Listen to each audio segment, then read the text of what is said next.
Hi there, welcome to the Beaten Trail. And in this episode, we are going to try to figure out what happened at the flats. Now, normally, the flats is a small park-like area.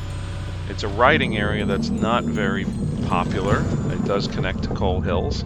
But when we got up to the hill, we are noticing there's a lot of trees missing, and a lot of the old trails that we enjoyed are gone or blocked or non-existent.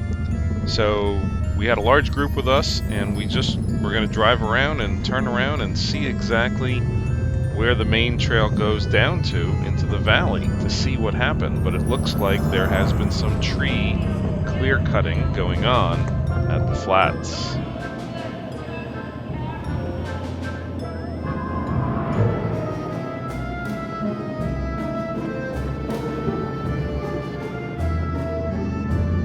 Overall, it was just really eerie because I had been here a year ago, and I know there are a lot of changes going on. I'll say it, and I'll say it probably more than once, is we do pay for permits to ride on land, paying for trees. But it is just a little disconcerting that all this land is now flat. The trails are gone. So we kept riding. We made our way down to where clear cut was, and there was just branches and debris everywhere. And we knew that further down ahead we would find the trucks and the machines that were responsible for all the carnage.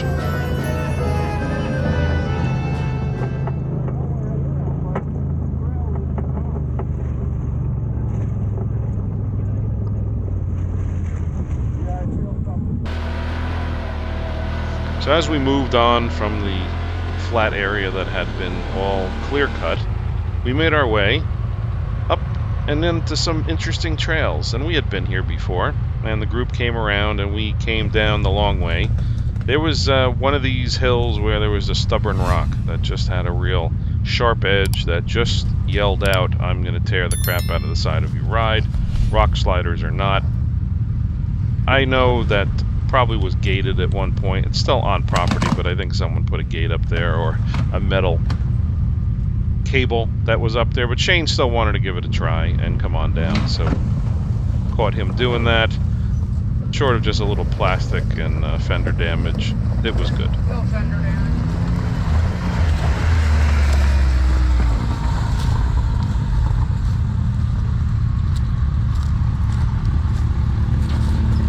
And just pop a couple pins? Probably. Yeah, right here. Yeah. Or something. That's all right. You made it. Yeah. Big thanks for Frank here for giving us some more camera footage from his GoPro. We got to Gap Road. Just gonna give myself more visibility. I'm still going up the hill. And decided to go ahead and cross over into the Coal Hills region, which is adjacent. Conditions were icy and muddy. In more cases, it was a lot of mud, but still fun and great outdoors. It was 50 degrees, a very warm day. We would find that, of course, up on top of the hills, it would be colder.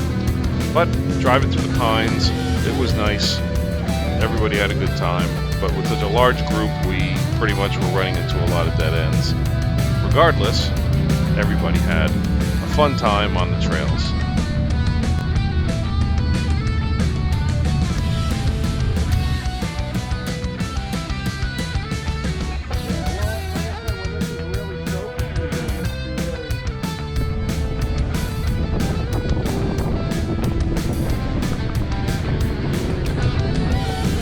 Everybody enjoyed some of the mud and a little bit of the flats, although we made sure everybody knew that careful, you can get into some really deep mud. This time of year, not really sure how frozen it would be, but it was slushy and muddy and fun.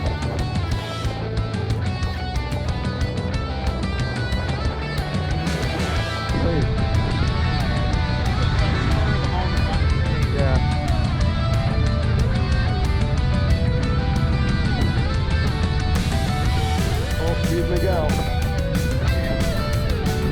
Well, if you want to play in the mud, let me know. I'm good. You sure? Because I'd love to get some good reels.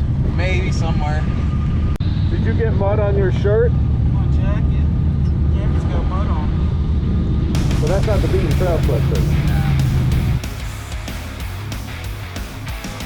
So it was time to get up on the hills and do some climbing and check everything out. Here we have Miguel Cam as he takes a ride up and explores.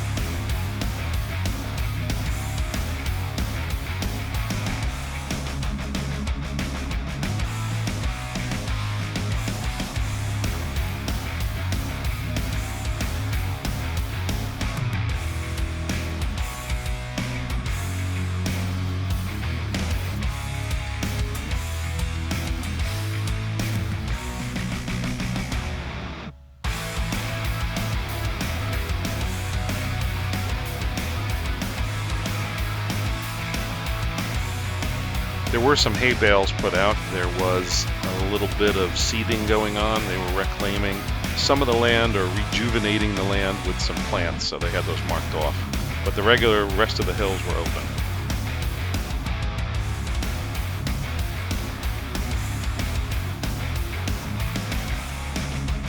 And everybody had to get in the action and had some fun.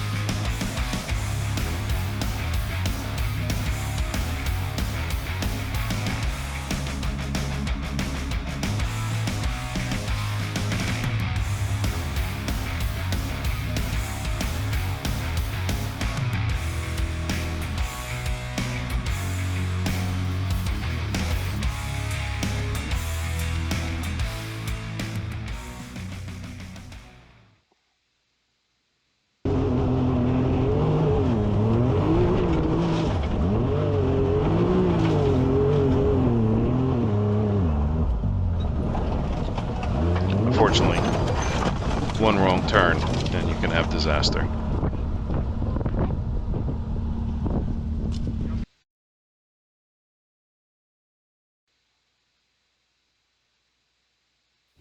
So we got to work, and it was a precarious angle since his front left tire had gotten stuck in a rut and couldn't really return too much. So he was kind of wedged in there. So it took a little bit, but we got him out. And it was very windy up there on the top, probably a good 30-mile-an-hour wind. So we chose not to have the drone up in there for the recovery.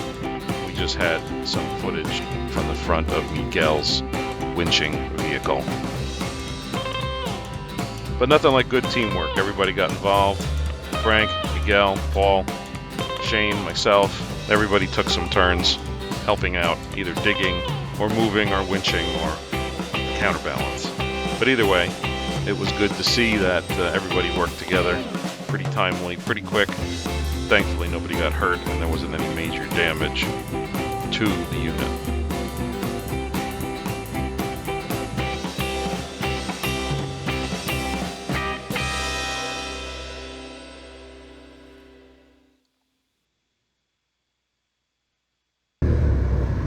So we continue to ride around and drive after we checked out the vehicle, and just the ice and the snow. Be sure to check out our Amazon links. It helps you click on those links even if you don't buy anything we're selling. It helps support the channel. Have you been to Coal Hills or Trevorton, the Flats? What did you think about it? We were a bit disappointed that a lot of the trails are gone now, but they're still there. There's just no trees. Everybody who showed up, Frank and Shane and everybody who drove a long distance had a good time, and it was a great ride. So tell us about your experience at Trevorton, and we hope to see you out there on the trail. Thanks.